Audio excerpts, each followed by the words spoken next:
Hey guys, OG Albine here, bringing you guys my NCP Wi-Fi round one, I believe it's quarterfinals, and yeah, round one of playoffs. We're taking on Steven and his Hartford Wailmers this time. We did take him on in the regular season as well, where we did pick up the win due to an unfortunate crit on his Clefable that was actually looking to kind of clean sweep through our team. At that point, he brought Cosmic Power, Calm Mind, Clef versus my team, and it was looking to run through our team, but our Aggron actually ended up getting a pretty big heavy slam crit and knocking the thing out, and the game from there was pretty much decided. But definitely can't rely on it this time. I did take some countermeasures in building my team to make sure that thing didn't do the same thing it did to me last time, especially using my Aggron to set up water. I definitely don't want to ever allow that to happen again. Clef should never set up all over an Aggron for free. So that being said, the rest of the team is pretty similar to my original build that I brought. Unfortunately, I didn't really pull any punches in that game because of how good of a player Steven is, and being that it was still very early in the season, I didn't want to really hold out on anything because I still very much needed that win at that time. So we really did bring pretty much our best team, other than a few changes I saw that I needed to make, but I didn't really hold anything back that I was thinking like, I should hold this for a playoff match. If you get what I mean. So just a quick overview of the team. If you want like the full breakdown, actually I totally recommend you go watch your first battle. I'll probably link it in the description below. If I don't, someone yell at me and say like, hey, put it down there. But we have a Choice Bandit Zygarde with 1,000 Arrows, Extreme Speed, Iron Tail, and Outrage, I believe. I think Outrage is the fourth move. We have a different Aggron set this time. Like I said last time, we had a Rest Talk, Calm Mind, Earthquake, Heavy Slam, Rest Talk, Aggron. This time we're rocking it with Stealth Rock, Roar, Earthquake, and Heavy Slam. Same exact EV spread. We're still here to take on stuff like the Roserade and the Clef, obviously, and the Bisharp. That's going to be our main check to that. So Aggron is very pressured, and it sucks not having that Rest Talk element to it because of how pressured it is this game. It really made the matchup a little bit easier, being able to rest off damage with Aggron, throw off Sleep Talks and stuff like that, because he also doesn't really appreciate switching into Aggron, in all honesty. We have an Assault Vest Drapion right here that has enough both to take 2 Life Orb Hydro Pumps from the Starmie, because that thing absolutely rips through our team. Not analytic boosted, 2 analytic boosted Hydro Pumps, which hopefully we'll learn from our mistake last time. I switched in hard on Starmie, and I took like a good 65% from a Hydro Pump because of that, and I was totally wondering why the whole game, and then I realized after, oh, you're a dummy. Then we have a pretty physically defensive Serena here for the Terrakion on his team. He ended up not bringing it this time. I believe he brought the Zergatry over it, so its usefulness honestly is pretty low in this game. It's probably our most expendable member. But I am glad to see no Terrakion, because it's another mon that ripped through us. And then the only other change to our team is our Azelf. We're rocking out with the same exact spread. A little bit of HP with a Colbur Berry to live a Sucker Punch after rocks from the Bisharp, and Bob with an HP fighting. And instead of Calm Mind this time, I went with Nasty Plot. I realized that Calm Mind was kind of counterintuitive. We don't have any recovery. We don't have any lefties on this set. So I figured just getting a Nasty Plot up and doing as much damage as possible. It's a really good win con in this game, honestly. If I can get rid of the Bisharp, it outspeeds everything on his team, barring Scarfers and Extreme Speed from Arcanine, and then if he wants to run max speed Starmie. But hopefully we can try and get rid of the Starmie and the Bisharp pretty early on, and from that point on, our Azelf is looking in a prime position to do very, very well in this game. And then we have a Choice Scarf Raptor just for some speed control, just for punching holes in his team, because he really doesn't appreciate switching in. But yeah, with that being said, let's just jump right into the game. I am going to lead off with my Zygarde right off the bat. I feel like he has 0.5 switch-ins to it, and if I'm leading off against something that I know is slower than me, I can pretty much pick up a KO. Everything not named Clef and the Starmie. So that is what I am going to elect to do, as he ends up leading off in his Arcanine. Now right here, I am going to stay in, because I have 0 switch-ins for this. Last time he brought an offensive Arcanine, and this time I still don't have really a great switch-in for it, as he does go for the Hidden Power Ice, and it just shows that he has Life Orb, but we are able to live, and we do take out the Arcanine, which was a huge threat to our team. No more Extreme Speed for our Azelf in the back, just not having that priority is great. So right here, he's going to go into a Starmie, and not wanting to risk my Drapion, because I know I can trap this thing.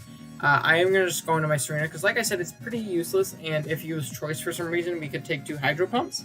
But right here, he is going to reveal to be Life Orb, and he's going to take out a Serena with a Hydro Pump and Ice Beam, which is fine, because this allows us to go right into our Drapion right here. And I'm just going to throw off a Pursuit. I know I can live 2 Hydro Pumps from Life Orb, as he does elect to kind of like stay in and play that 50-50 mind game, but I know this will definitely 2-hit KO no matter what, and I don't need Drapion other than this thing. As right here, he is going to try and withdraw.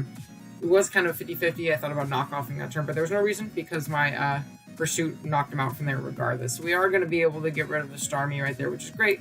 As he goes into the Roserade, and I don't want anything else on, oh no.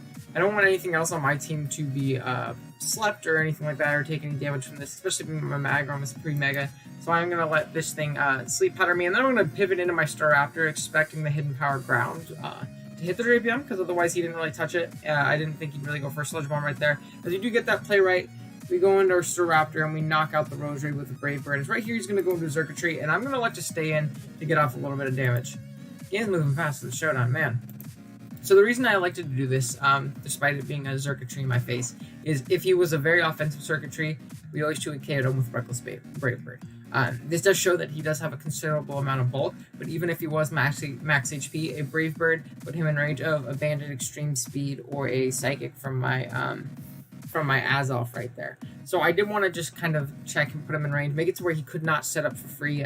Xurkitree is very, very good versus my team.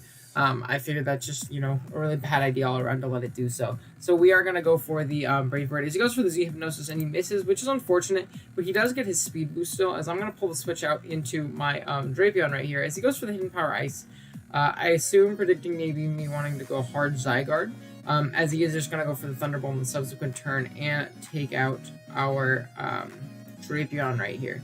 But again, that's totally fine. I can go back out on my Staraptor, and I know he's in guaranteed range of a Double Edge, so I can just go for that big Double Edge, knock out the Xurkitree, and now there's only the Bisharp and the Clef left. So our Aggron's looking pretty good in this endgame. I'm just going to go for the Double Edge. Again, I don't want to allow free setup on anything. I can't really go hard Aggron yet because I'm not Mega'd yet, and if he goes for Low Kick, he'd definitely knock us out, or brings down to Sturdy. As he goes for the Iron Head and knocks us out right there. Right here, I'm going to go to my Aggron, and I'm just going to throw off an Earthquake.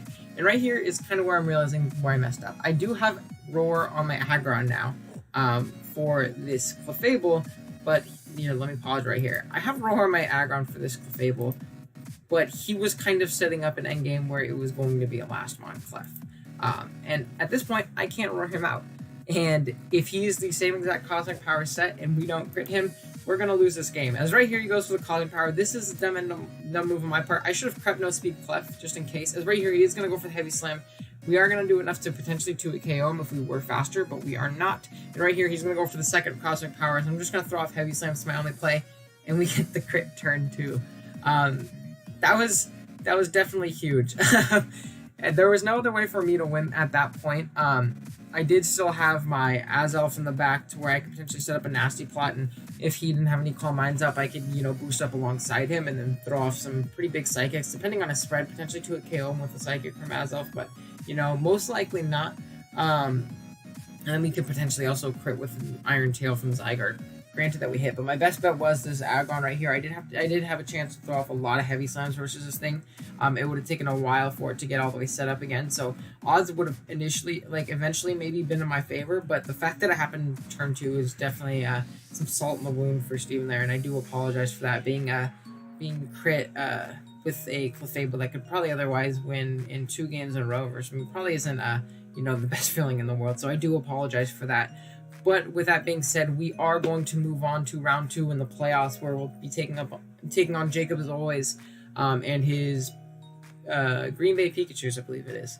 And Jacob kind of wheelchaired us last time. He kind of, you know, stepped on us a little bit. So he did make some transactions, though, and I will say I think his transactions made our matchup a little bit nicer, in all honesty. I feel like we take on his team a little bit better, and unlike this team, I completely revamped that team. I built it from the ground up, did a completely new build just so I can, you know, potentially catch him off guard with some stuff, and I definitely think I came up with a better team than I had in the first time. So hopefully we can pull out that win. If we win that, we will be in the finals, so fingers crossed, but thank you guys so much for watching. Be sure to sub so you can catch our semis game as it goes up next week, which will hopefully be on Wi-Fi. Unfortunately, we weren't able to play on Wi-Fi versus Steven this week just due to scheduling conflicts and stuff like that, but hopefully the game versus Jacob will be on, you know, the 3DS and all that stuff. So yeah, again, thank you guys for watching. I'll catch you guys next week. Later.